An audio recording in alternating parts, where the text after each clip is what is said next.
Bismillahirrahmanirrahim. Assalamu alaikum. This is on moving average tunnels.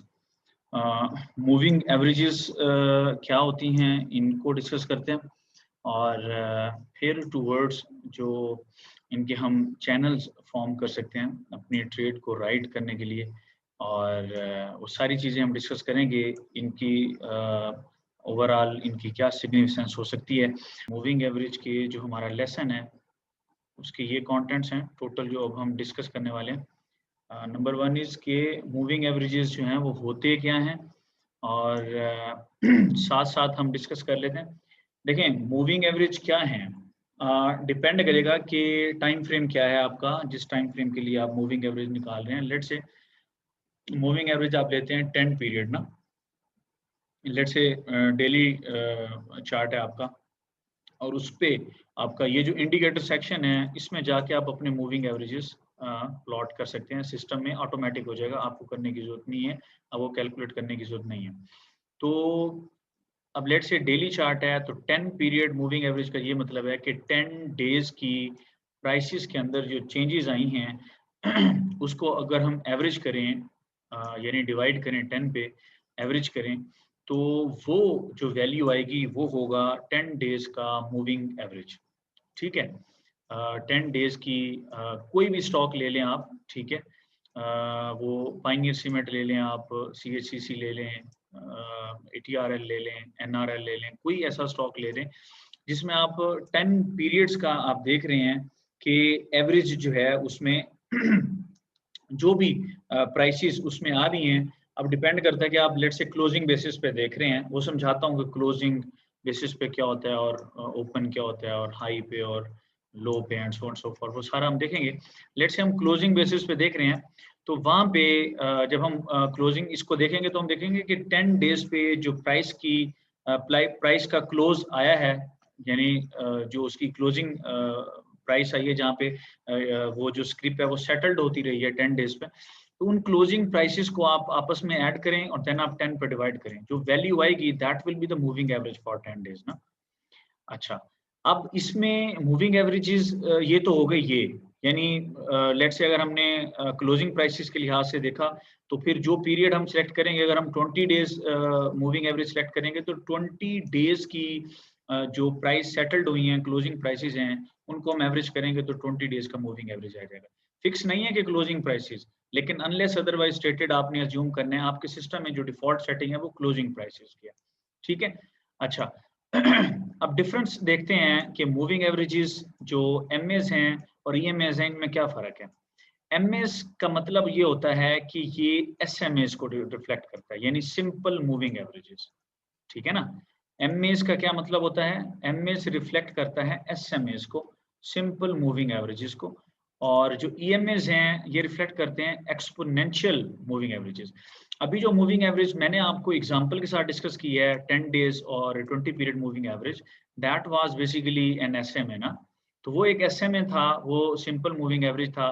और exponential जो moving averages होता है इसमें ये होता है कि जो लेटेस्ट डाटा होता है उसको ज़्यादा उसमें वेटेज दे दिया जाता है और जो प्रीवियस डाटा होते हैं उनको कम वेटेज दिया जाता है। दोनों की अपनी सिग्निफिकेंस है, ईएमएस की भी और एसएमएस की भी। अगर हम इनकी कैलकुलेशन की बात करें तो वो ये है कि एसएमए एक बिल्कुल सादा मूविंग एवरेज है और एक्सपोनेंशियल में लेटेस्ट पीरियड को, लेटेस्ट डाटा को ज़्यादा वेटेज दे दी जाती है और उसमें ये होता है कि एक वो थोड़ी सी रिस्पॉन्सिव हो जाती है, ईएमए थोड़ी रिस्पॉन्सिव हो जाती है। अच्छा, मीनवाइल अगर हम देखें तो एसएमए की खूबसूरती ये है कि उसमें नॉइस नहीं होती, यानी ईएमए जिस तरह से रिस्पॉन्सिव है, लेटेस्ट डाटा को इनकॉर्पोरेट करती है, एसएमए उसको नहीं करती।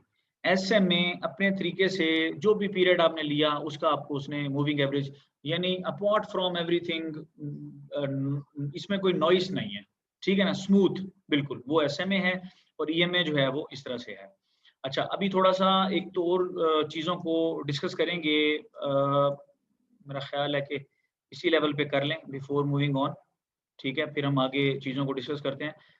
सबसे पहले हम ये डिस्कस कर लेते हैं कि ये जैसा अभी मैंने बात की कि ये 2 मूविंग एवरेजेस हैं, तो हमने इनको यूज़ कैसे करना है? ये पॉइंट मैं यहाँ पे मार्क कर लेता हूँ कि मैंने ये समझाना है कि इनको मैंने कब कब यूज़ करना है। लेकिन सबसे पहले जो इम्पोर्टेंट चीज़ है, यहाँ पे मैंने शायद उसको राइट नहीं किया, यहाँ पे मुझे लिखना चाहिए था। तो लेट्स से यहाँ पे आते हैं, किसी स्टॉक को पकड़ते हैं, ठीक है। यहाँ पे ये TRG है, हम कोई और स्टॉक ले लेते हैं जो आपको पसंद हो, लेट्स से पायनियर सीमेंट। अगर हम पायनियर सीमेंट की अब बात करें, ठीक है, पायनियर सीमेंट की हम बात कर रहे हैं, तो अब हमने देखना ये है कि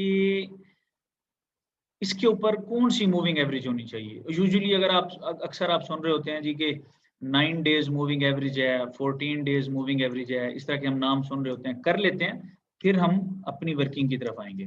सबसे पहले हम लिख लेते हैं जनरली जो हम सुन रहे होते हैं, 3 तरह की मूविंग एवरेजेस सुनी जा रही होती हैं। एक 9 डेज मूविंग एवरेज, ठीक है, लेट्स से इसको मैं ब्लू कलर येलो कलर देता हूँ, लेट्स से, ठीक है, एक ये मूविंग एवरेज है। और इसी तरीके से एक मूविंग एवरेज जो है वो 14 डेज की मूविंग एवरेज जो है वो अक्सर लोग डिस्कस कर रहे होते हैं कि अच्छा जी ये एक 14 डेज की भी एक मूविंग एवरेज होती है, तो हम भी डिस्कस कर लेते हैं इसको, कोई इश्यू नहीं है, नो इश्यू इन दैट, ठीक है ना। तो हम जस्ट आपको इलेबोरेट करने के लिए कि किस तरह से यूजुअली लोग जो मूविंग एवरेजेस यूज़ कर रहे होते हैं, तो अगर हम उन चीज़ों को सामने रखें जो नॉर्मली मूविंग एवरेजेस हैं, तो वो किस तरह से हो सकती हैं और वो कौन सी हो सकती हैं। अच्छा, अब आप देखें कि ये जो मूविंग एवरेजेस हैं, यहाँ पे आप देखें, अगर हम यहाँ से देखें स्टॉक को, यहाँ से जब 22 रुपए से आफ्टर मार्केट क्रैश, यहाँ पे मार्केट क्रैश हुई 22 रुपीज़ से, इसके अंदर एक स्लिंग शॉट रिकवरी हुई। तो यहाँ पे हम देख रहे हैं कि जब यहाँ से जो बंदा मूविंग एवरेजेस एवरेजेस का मतलब ये होता है कि जब प्राइस मूविंग एवरेज से ऊपर आ गई है, तो इसका मतलब ये है कि लेट्स से अगर मूविंग एवरेज से ऊपर है तो बुलिश सिग्नल है, और अगर जो है वो कैंडल मूविंग एवरेज से नीचे क्लोज हुई है तो वो बेरिश सिग्नल है। अपार्ट फ्रॉम दैट के कौन सी मूविंग एवरेज आप यूज करेंगे, लेकिन मूविंग एवरेज से ऊपर अगर है प्राइस या कैंडल तो इसका मतलब बुलिश सिग्नल, और उससे नीचे है तो इसका मतलब बेरिश सिग्नल है। तो वहाँ पे प्राइसेस का मतलब प्रेशर में है। अब यहाँ पे देखें कि प्राइसेस ने जैसे ही मूविंग एवरेजेस को क्रॉस किया, हम इन मूविंग एवरेजेस को यूज नहीं कर रहे, अभी हम सिर्फ एग्जांपल डिस्कस कर रहे हैं। तो यहाँ पे इस मूविंग एवरेज की बेसिस पे जो बंदा इसमें बैठा, तो यहाँ पे अभी तक सेल सिग्नल एक कैंडल है, ठीक है। 2 कैंडल्स जब इससे नीचे क्लोज हो आइडियली तब एसएल लेते होते हैं, एक कैंडल की बेसिस पे नहीं लेते। एग्रेसिव एसएल जिसने लेना हो वो ले सकता है, लेकिन जिस तरह मैं एचओएच बेसिस की बात करता हूँ तो इस तरह से 2 कैंडल्स यहाँ पे क्लोज हो। अब यहाँ पे देखें जो यहाँ पे जिसने एचओएच बेसिस पे उस टेक्निक को फॉलो किया, वो यहाँ पे इस ट्रेड से बाहर नहीं निकला और उसने बहुत ही अच्छी राइड उसको मिली। यहाँ पे वो इसलिए एग्जिट हुआ कि स्टॉक यहाँ पे एक दफा कंसोलिडेशन में चला गया। तो यहाँ पे जब प्राइसेस मूविंग एवरेज से नीचे आई तो यहाँ पे आपने इसको अपना लॉन्ग को स्क्वीज किया। ऑफ कोर्स यहाँ पे शॉर्ट का सिग्नल नहीं था तो आपने शॉर्ट नहीं किया होगा, और यहाँ पे एक दफा लॉन्ग का सिग्नल मिला और यहाँ पे शॉर्ट यहाँ पे लॉन्ग जो है वो क्लोज हो गया। यहाँ पे नो गेन नो लॉस में अगर आप जस्ट मूविंग एवरेज को देख रहे थे, अगर आप तो प्राइस एक्शन को देख रहे होंगे तो ऑफ कोर्स यहाँ पे मुमकिन है कि आपने गेन बुक किया होगा। तो अगर आप प्राइस एक्शन को नहीं देख रहे होंगे तो मोस्ट प्रोबेबली फिर आप यहाँ पे ब्रेक इवन पे अपनी गेन ट्रेड को आपने क्लोज किया होगा। फिर यहाँ पे अगेन आप इसमें री एंटर हुए होंगे और उस मूविंग एवरेज की बेसिस पे आप जब आप यहाँ पे एंटर हुए हैं लेट्स से 90 के लेवल पे, तो आपको जो क्लोज का सिग्नल मिला है दैट इज अराउंड ये 130 के लेवल पे आपको क्लोज का सिग्नल मिला। ऑफ कोर्स ये चंक आपका मिस हो गया 143 144 का लेवल, जिसे हम लोगों ने यहाँ पे ट्रेलिंग एसएल रखा हुआ था 130 का। हम लोगों ने इसको लिया था यहाँ इस ब्रेकआउट पे, ठीक है, तकरीबन 102 के लेवल पे हम लोगों ने लिया था, यस इस लेवल पे ब्रेकआउट पे। तो हम लोगों ने 102 पे लिया, 110 पे ऐड किया, 124 पे ऐड किया, 138 हमारी थर्ड टीपी थी और 160 हमारी फोर्थ थी, और लेकिन 138 पे हमारा ट्रेलिंग एसएल हिट हो गया, ऑल दो स्टॉक ऊपर गया। लेकिन अगर हम उस चीज को फॉलो ना कर रहे होते, यहाँ पे कहीं हमारा ट्रेलिंग एसएल था, प्राइस एक्शन को हम ना फॉलो कर रहे होते, जस्ट हम अगर हम मूविंग एवरेजेस को फॉलो कर रहे होते लेट से, तो फिर हमारा ट्रेलिंग एसएल जाके हिट होता 131 के लेवल पे, ठीक है। और अभी तक आप देखेंगे इसके अंदर बाई सिग्नल जनरेट नहीं हुआ, आपकी मूविंग एवरेजेस की बेसिस पे भी नहीं हुआ। अच्छा, लेकिन क्या ये मूविंग एवरेजेस ठीक हैं, इनको हम यूज कर सकते हैं, इस तरह से प्ले आउट कर सकते हैं या नहीं, नो। क्यों? अब यहाँ पे देखें कि मूविंग एवरेज एक्चुअली प्ले करना एक आर्ट है और आपको ये आर्ट सीखना पड़ेगा प्रैक्टिस से। आप हिट एंड ट्रायल से अपनी कोई स्क्रिप्ट डिसाइड करेंगे, यूजुअली जो हमारी लिस्ट में से हैं उन्हीं को आप देख लेंगे। और जिस तरह से अभी हमने PIOC की बात की, फिर आप क्या करेंगे, लेट्स से ये एक मूविंग एवरेज है 9, आप इसको देखेंगे कि क्या ये इसको रिस्पेक्ट कर रहा है। रिस्पेक्ट से मतलब क्या है कि क्या कहीं पे कोई फॉल्स सिग्नल तो नहीं आते। यहाँ पे आप देखें कि 2 कैंडल्स उससे नीचे क्लोज हुई, फॉल्स सिग्नल मिल गया, जबकि वो यहाँ से ऊपर, यहाँ पे फिर फॉल्स सिग्नल, यहाँ पे ऊपर, ये ऊपर निकल गया ना। तो यहाँ पे फॉल्स सिग्नल वो दे रहा है, आपको नीचे उतार के फिर ऊपर चला जाता है, ठीक है ना। आपको नीचे उतार के फिर, अब यहाँ पे फिर उसने बेसिकली बाई की कॉल दी हुई है, लेकिन ये नीचे आ रहा है। तो फॉल्स सिग्नल्स यहाँ पे आ सकते हैं। क्या MA14 बेहतर है या उसमें भी कुछ फॉल्स सिग्नल है? अच्छा, असल में मूविंग एवरेज की जो सिग्निफिकेंस है वो क्या है, वो डेफिनेशन तो हमने डिस्कस कर लिया या इसको डिफाइन कर दिया कि ये क्या है। इसकी सिग्निफिकेंस ये है कि ये जो मूविंग एवरेज की लाइन है, यहाँ से इसको सॉलिड सपोर्ट मिलनी चाहिए। यानी जिस तरह हॉरिजॉन्टल लेवल्स हमने डिस्कस किए थे, जिस हमने हॉरिजॉन्टल लेवल से बात की थी कि ये historic support and resistance levels हैं, हिस्टोरिक लेवल्स होते हैं, मेमोरी लेवल्स होते हैं। और फिर हमने चैनल की बात की थी, ट्रेंड लाइंस की बात की थी, trend line support, trend line resistance, so and so for. तो उनके साथ ही मूविंग एवरेजेस जो हैं ये बेसिकली ये dynamic support and resistance levels हैं, ठीक है ना। ये dynamic support and resistance levels हैं। और यहाँ पे आप देखें कि मैं जस्ट आपको एक छोटा सा टच दे रहा हूँ। लेट्स से यहाँ पे आपने अपना एक चैनल ड्रॉ किया, ठीक है, यहाँ पे आपने अपना एक चैनल ड्रॉ किया हुआ था। अब यहाँ पे इसका ब्रेकआउट हुआ, अब स्टॉक यहाँ पे है, ठीक है। अब हम तो यहाँ पे निकल गए थे, ठीक है। और इसी तरीके से मूविंग एवरेज ने भी आपको 130 इस लेवल पे देखे ना, आप 133 के लेवल पे, 134 के लेवल पे मूविंग एवरेज ने भी आपको सेल का सिग्नल दे दिया।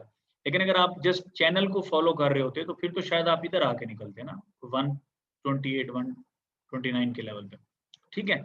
मूविंग एवरेज क्या करती हैं, बाजू का हाथ ट्रेंड जो होता है ना, वो एक ही उसमें नहीं मूव कर रहा होता। ये नहीं है कि जो उसका इनिशियल पेस था उसी में होगा, उसमें पेस स्लो भी हो सकता है, उसमें फर्दर जो है ना वो पेस पकड़ भी सकता है, ठीक है। मजीद यानी उसकी स्लोप जो है वो अप साइड पे अपवर्ड आ सकती है।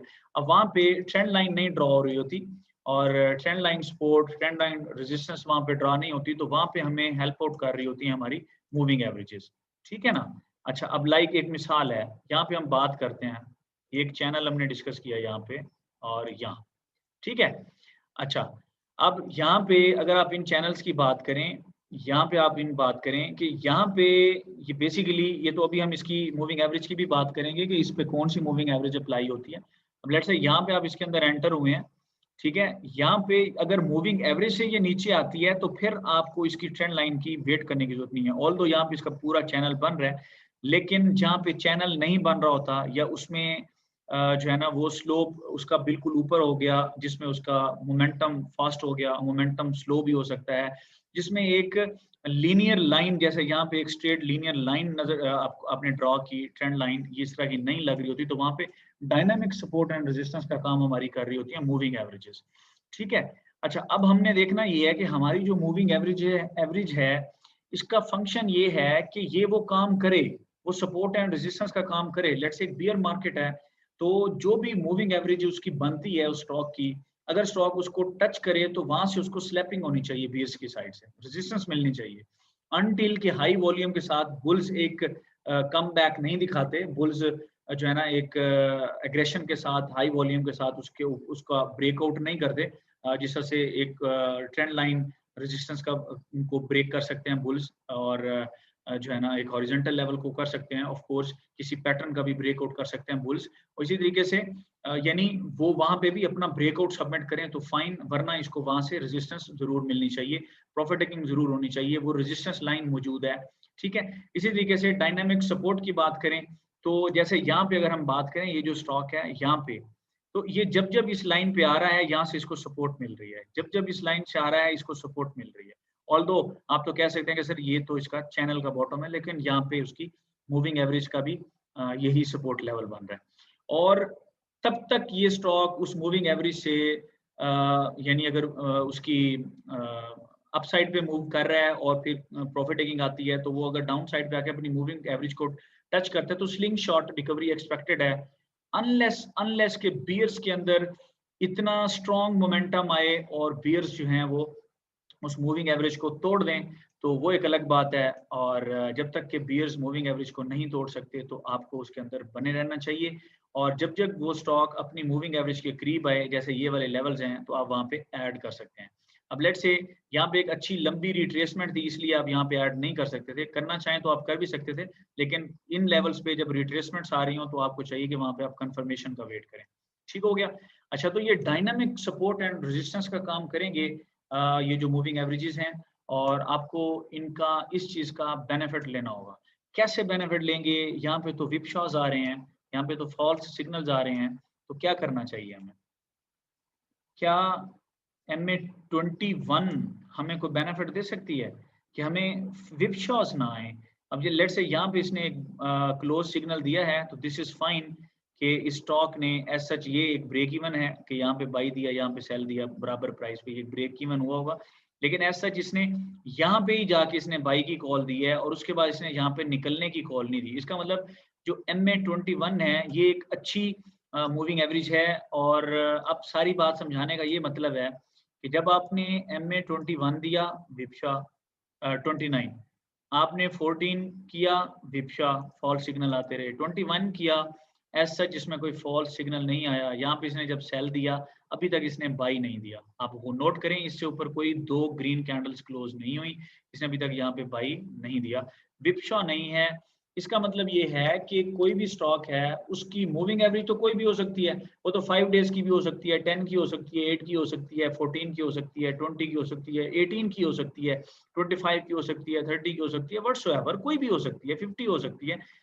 आपने कैसे उसका फायदा उठाना है? अगर ये इतनी बेहतरीन चीज है जो डायनामिक सपोर्ट एंड रेजिस्टेंस को बता रही है, और अगर लेट्स से हम एक चैनल के टॉप के ऊपर हैं, तो ये हमें उसी लेवल पे बता देगा कि यहाँ पे अगर लेट्स से चैनल के टॉप पे हैं और वहाँ पे इसका प्राइस जो है वो इससे नीचे क्लोज होती है, तो बजाय इसके कि हम उसके चैनल के बॉटम के ब्रेक का वेट करें, जिस तरह से ये इसके बॉटम का बॉटम बना है, और आप यहाँ पे देखें कि इसको भी इसने ब्रेक कर दिया, तो लेकिन क्यों ना हम इस लेवल पे निकल जाएं? क्यों ना मूविंग एवरेज जो डायनामिक सपोर्ट लेवल है, क्यों ना इसके ब्रेक होने पे ही हम यहाँ से एग्जिट करें, इंस्टेड ऑफ कि हम इसके नेक्स्ट सपोर्ट के ब्रीच होने का वेट करें। तो एक बहुत ही अच्छी चीज है dynamic support and resistance levels, यानी आप इससे मैक्सिमम अपने प्रॉफिट्स को प्रोटेक्ट कर सकते हैं।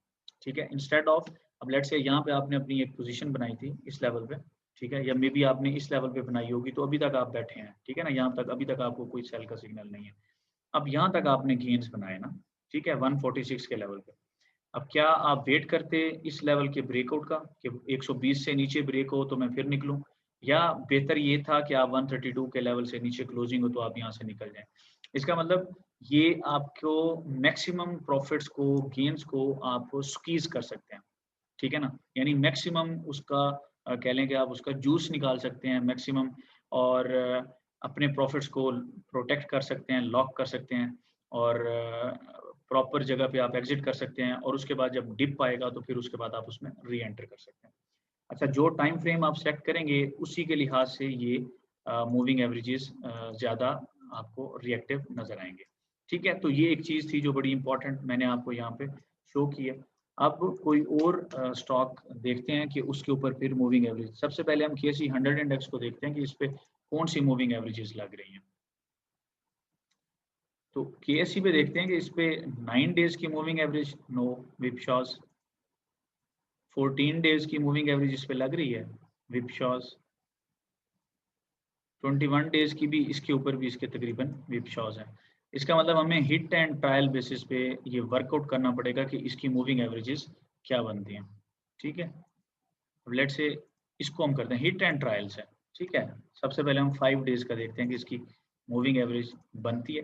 अच्छा, जो मूविंग एवरेज मैं कह रहा हूँ इसके लिए टेक्निकल टर्म यूज होगा रिएक्टिव मूविंग एवरेजेस, ठीक है ना, यानी हमें किसी भी स्टॉक की मूविंग एवरेज जिसके साथ हम प्ले करना चाहेंगे, हमें वो चाहिए जो रिएक्टिव हो, यानी उससे ऊपर स्टॉक अगर क्लोज करता है, अगर लेट्स से बियर मार्केट है या प्रेशर है, उससे नीचे प्राइस है, तो फिर अगर बुल्स एक रेजिलियंस के साथ वो लेवल ब्रेक करते हैं और मूविंग एवरेज ऊपर क्लोजिंग देते हैं, तो फिर इससे ऊपर ही रहे और प्राइस उसको इस तरह से, जैसे आप यहाँ पे देख रहे हैं कि बिल्कुल हग करके उसको अप साइड पे प्राइस जा रही है, और अगर जब जब ये उसके पास आएगी भी सही, तो फिर उसको अगेन एक यहाँ पे आप देखेंगे प्राइस उसके पास आई है, तो दोबारा से उसको एक कम बैक आया बुल्स की जानिब से।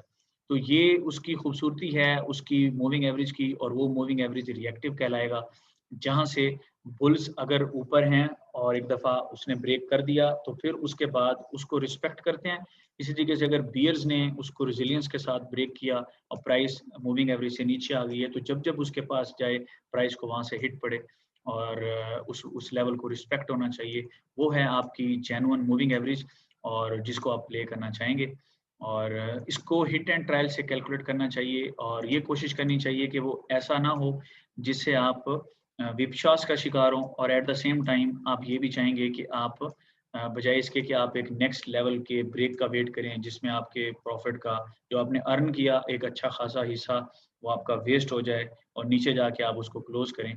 आप उसको मूविंग एवरेज के को यूज़ करते हुए आप अपने प्रॉफिट्स का मैक्सिमम हिस्सा जो है उसको ले सकें। लेट्स से आपको गेन हुआ 10 रुपीज़ का, तो आप उसमें से 8 रुपीज़ को आप प्रोटेक्ट कर सकें और 2 रुपीज़ आपके जा सकें। आपने पायनियर सीमेंट में 102 से लेके 146 तक उसने अपना हाई बनाया, लेकिन आपका ट्रेलिंग एसएल हिट हुआ 138 पे, ठीक है। और जो उसके मूविंग एवरेज थे उस पे 132 पे हिट हुआ, मैंने आपको 138 बताया था। और लेकिन अगर आप चैनल पे बैठते तो फिर 120 के पे जाके आपका एसएल हिट होता। तो इसलिए moving average is very great thing, इसलिए मैंने टॉपिक में इसको एंड में रखा, ताकि आप लोगों को एक आइडिया हो कि सारी चीज़ों को एट द एंड जब आप इसके साथ देखेंगे तो चीज़ें आपने ऑलरेडी सीख ली, लेकिन जब आप इसके साथ देखेंगे तो आपको एक अच्छा फील होगा आइडिया। अच्छा, अब ये एक रिएक्टिव तो ज़रूर है, लेकिन इसमें भी हम देख रहे हैं कि थोड़े-थोड़े विपश्वास यहाँ पे आ रहे हैं। तो हम इसको मूविंग एवरेज इसका 10 प्लॉट करके देखते हैं। 10 पे एज़ सच इस पे भी विपश्वास हैं, तो हम 12 पे करके देखते हैं। अब ये 12 पे थोड़ा-सा ये इस लेवल पे आपको विपशा नज़र आ रहा है, इस लेवल पे भी है। MA20 प्लॉट करके देखते हैं। तो इन लेवल्स पे इसका मतलब ये है कि सेल सिग्नल बनता था, और स्टॉक यहाँ पे भी अगर आप देखें तो स्टॉक क्योंकि करेक्शन में गया है, तो हमने ये देखना है कि KSE करेक्शन में गया था। हमने ये देखना है कि इसकी मोस्ट आइडियल जो मूविंग एवरेज है वो कौन सी बनती है। ये 14 भी अच्छी मूविंग एवरेज है, तो इसको भी आप इसके लिए यूज़ कर सकते हैं। तो कहने का ये मतलब है कि आपने हिट एंड ट्रायल से फाइंड करना है, ठीक है। अच्छा, अब एक चीज़ बड़ी इंपॉर्टेंट है जो मैं आपको बताना चाहता हूँ, वो ये है कि एसएमएज़, चूँकि मैंने बताया कि ये इसमें नॉइज़ नहीं होता, ये स्मूथनेस को शो करती हैं, और ईएमएज़ लेटेस्ट डेटा को इनकॉर्पोरेट करती हैं। आपने करना ये है कि 2 मूविंग एवरेजेज़ जो आपकी शॉर्ट टर्म मूविंग एवरेजेज़ होंगी, उनको आपने ईएमएज़ कैलकुलेट करनी है, ईएमएज़, ठीक है? हमेशा जो भी आपकी स्क्रिप्ट हो, आपने अपने चार्ट पे लगा के रखनी है, और 2 एमएज़ जो कि लॉन्ग टर्म चार्ट के लिए होंगी, वो आप यूज़ करेंगे एसएमएज़, ठीक हो गया? यानी एसएमएज़ 2 यूज़ करेंगे हमेशा, अपनी स्क्रिप्ट पे लगा के रखेंगे, वो लॉन्ग टर्म के लिए, और ईएमएज़ आप करेंगे शॉर्ट टर्म के लिए, ठीक है? एग्ज़ाम्पल बनाते हैं, लेट्स से आजकल हम ट्रेड कर रहे हैं टीआरजी को।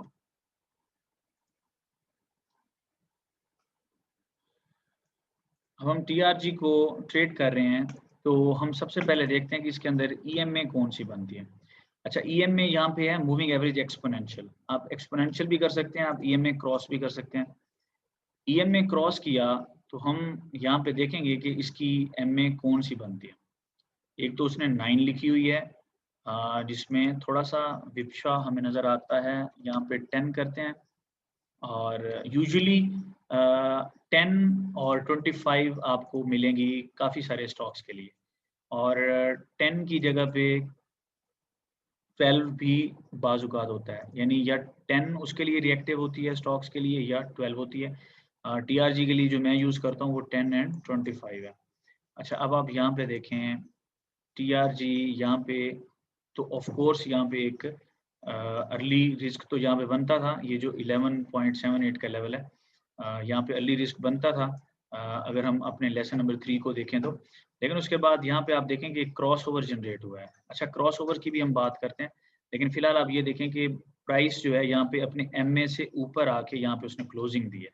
उसके बाद आप देखें कि ये जो लेवल है 18 का, 18 के बाद से लेके अब तक TRG ने कोई सेल सिग्नल जनरेट नहीं किया। यहाँ पे आके उसने किया था ऑल टाइम जब हाई फॉर्म किया 64 पे, तो यहाँ पे आके MAs की बेसिस पे, ऑल्दो प्राइस एक्शन को आप देखेंगे तो आप यहीं पे एग्जिट हो गए होंगे, लेकिन यहाँ पे MA की बेसिस पे भी अगर आप देखें, जो लॉन्ग टर्म इन्वेस्टर हैं, यहाँ पे 53 के लेवल पे, 53 के लेवल पे आप यहाँ पे एग्जिट हुए।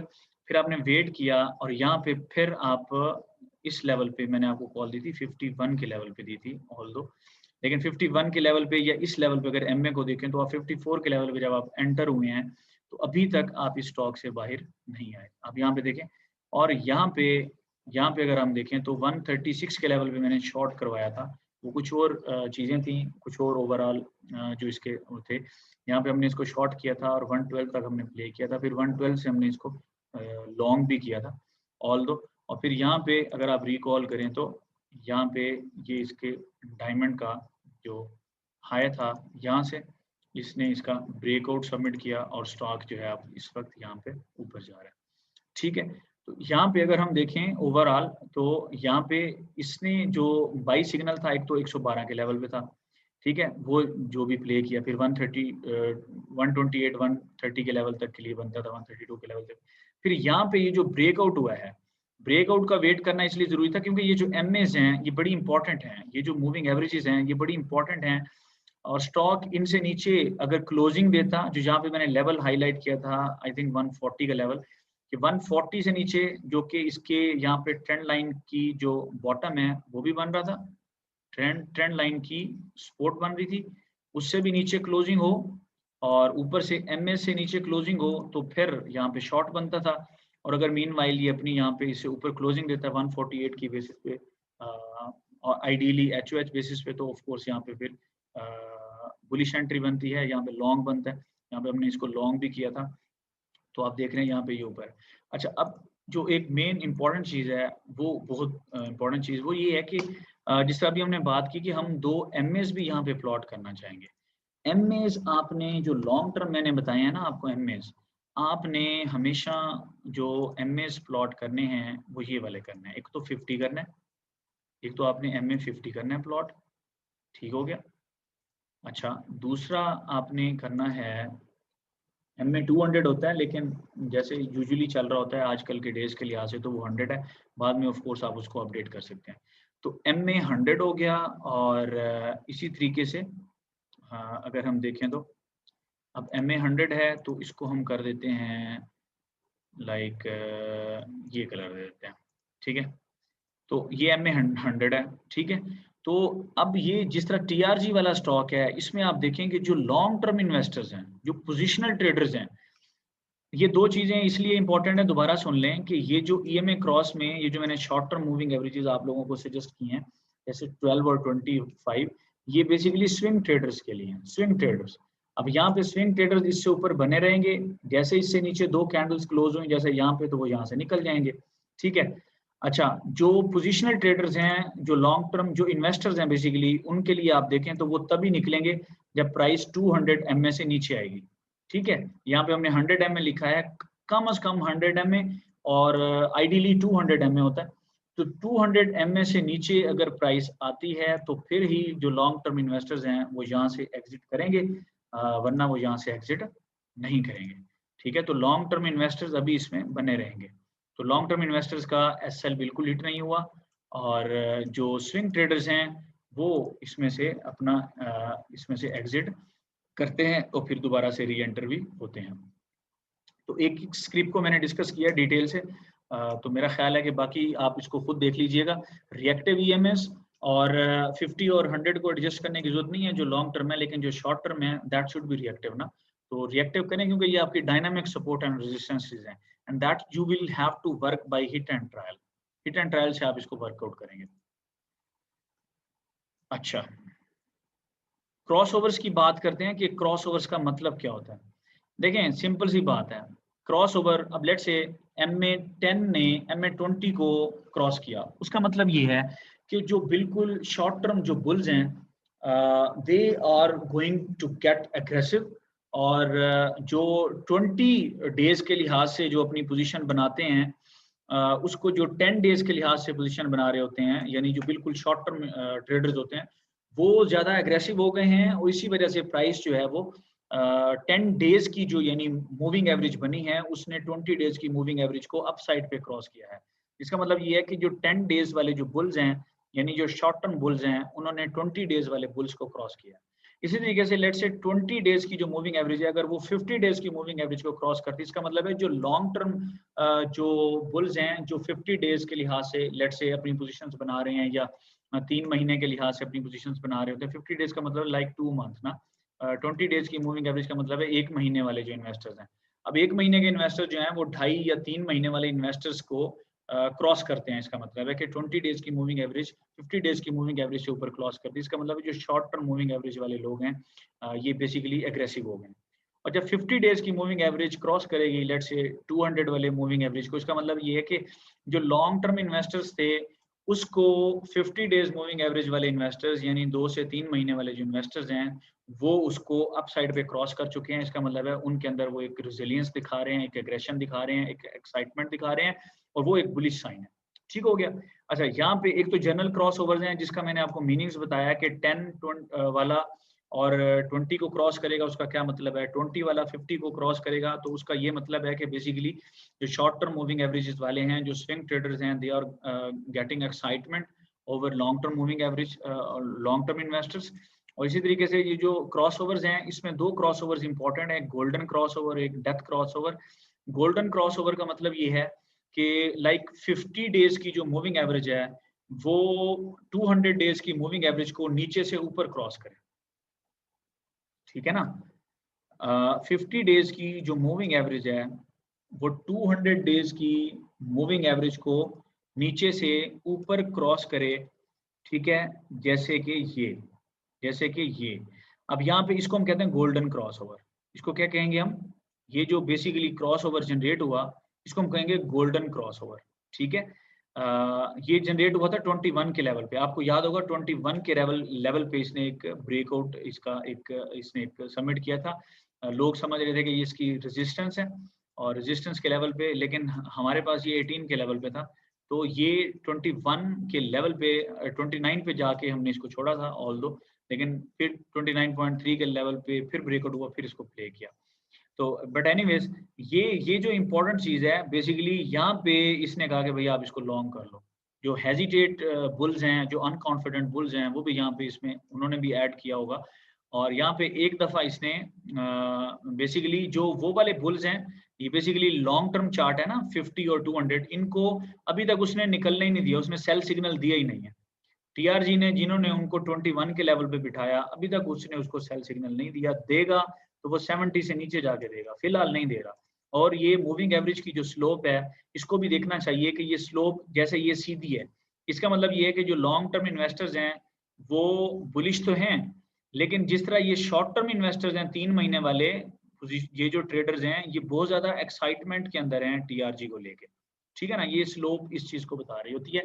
और ये बड़ी इंपॉर्टेंट चीज है, इसको गौर से देखा करें, इसको प्ले किया करें, एंड दैट इज ये बता रही है कि ये स्टॉक जो है वो किस तरफ जा रहा है। और ये जब तक 50 डेज की जो मूविंग एवरेज है, 50 डेज की मूविंग एवरेज है, ये जब तक ये 200 डेज की मूविंग एवरेज को नीचे से क्रॉस नहीं करेगी तो ये जो लॉन्ग टर्म जो इन्वेस्टर्स हैं उनके लिए टीआरजी में सेल सिग्नल जनरेट नहीं होगा। और वो वाला जो क्रॉस ओवर होगा उसको टेक्निकली हम कहते हैं डेथ क्रॉस ओवर। या 50 डेज की मूविंग एवरेज ऊपर से नीचे क्रॉस करेगी 200 डेज मूविंग एवरेज को, तो that will be known as a death crossover. ठीक हो गया। अच्छा, अब सारी चीज़ों से इंपॉर्टेंट हम डिस्कस करते हैं बेसिकली, सारी चीज़ें हमने डिस्कस कर ली। अब हम बात करते हैं मूविंग एवरेज टनल्स की।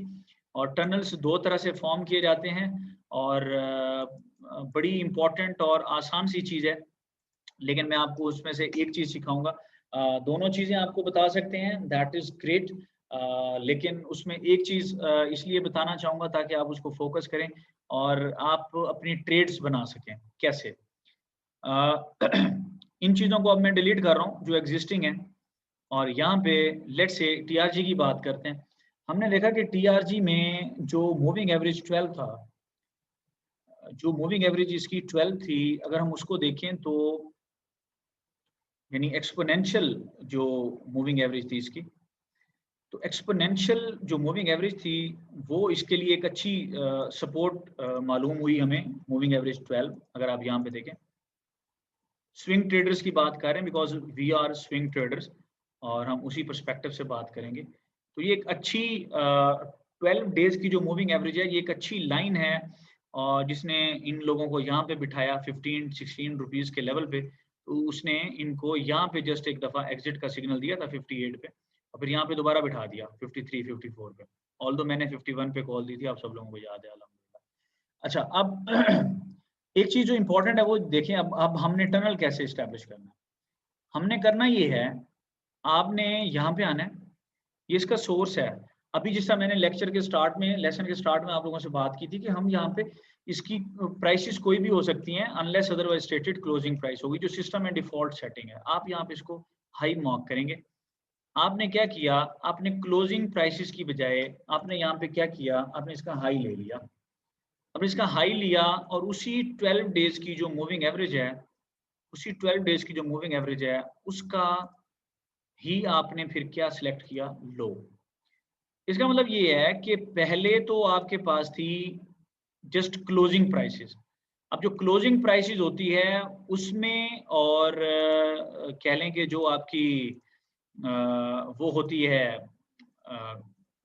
जो आपकी हाई और लो होते हैं उनमें तो फर्क होता है। स्टॉक तो ऑसिलेट करता है, ऑसिलेशन के बाद जहाँ पे क्लोज होता है वो क्लोजिंग प्राइस है। अब वो पहले जो थी वो क्लोजिंग प्राइस वाली थी जो आप देख रहे थे मूविंग एवरेज, जो यूजुअली लोग यूज कर रहे होते हैं, दैट इज। अच्छा, अब यहाँ पे ये जो हमने यूज किया ये है बेसिकली टनल फॉर्मेशन के लिए, दैट इज कि हमने हाई लिया और लो लिया किस मूविंग एवरेज का, जो बेसिकली उसकी रिएक्टिव मूविंग एवरेज है, रिएक्टिव मूविंग एवरेज, ठीक है ना। और यहाँ पे आप उसको देख सकते हैं कि कितनी खूबसूरती के साथ वो स्टॉक आपको लेके जा रहा है। यहाँ पे उसने आपको एग्जिट किया 55 के लेवल पे, बिठाया किधर था, 15 के लेवल पे। अच्छा, फिर आप यहाँ पे देखें, उस स्टॉक ने आपको यहाँ पे 55 के लेवल पे बिठाया है, और फिर किधर आपको निकाला, लेट्स से 134 के लेवल पे, ठीक है ना।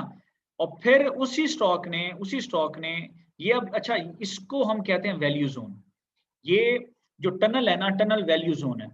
अब टनल के अंदर है, आपको वरी की जरूरत नहीं, जैसे यहाँ पे है, आप देख रहे हैं ये एक वैल्यू जोन है। अच्छा, जब उससे नीचे आया, that's a worry sign, you must exit. अब फिर इससे अंदर आ गया, अब यहाँ पे आप अर्ली रिस्क लेना चाहें ले सकते हैं, लेकिन जैसे ये वाली कैंडल है, ये वाली कैंडल, इसमें आप यहाँ पे इसमें एंटर हो सकते थे, लेकिन आइडियली चूंकि ऊपर इसकी रेजिस्टेंस ट्रेंड लाइन थी, उसके ब्रेकआउट पे जब रेजिस्टेंस ट्रेंड लाइन ब्रेक हुई, ऑलरेडी स्टॉक मूविंग एवरेज से ऊपर है, तो of course that is a signal to reenter ना। तो आप यहाँ पे इसके अंदर री एंटर हो सकते हैं, और अल्हम्दुलिल्लाह हम भी इसके अंदर री एंटर हुए थे इस लेवल पे एज स्विंग ट्रेडर। और ये चीजें हैं, इनको आपने अप्लाई करना है अपनी प्रैक्टिस के अंदर इंशाल्लाह ताला, और ताकि जो आपकी ट्रेड है उसमें मैक्सिमम जो है अपने गेन्स को प्रोटेक्ट करें, और एंट्री एग्जीक्यूशन का एक राइट लेवल जो है ना वो आप बनाएं, और आपको पता हो आप रेट्स ना ट्रेड करें, बल्कि आप री एंटर हो लेवल्स पे, एग्जिट हो लेवल्स पे, गेन लॉक, फिर री एंटर हो लेवल पे, ठीक है। तो एंटर एग्जिट राइट लेवल्स पे हो, रेट्स को ना ट्रेड करें बल्कि आप लेवल्स को ट्रेड करें, इंशाल्लाह ताला you will get more and more success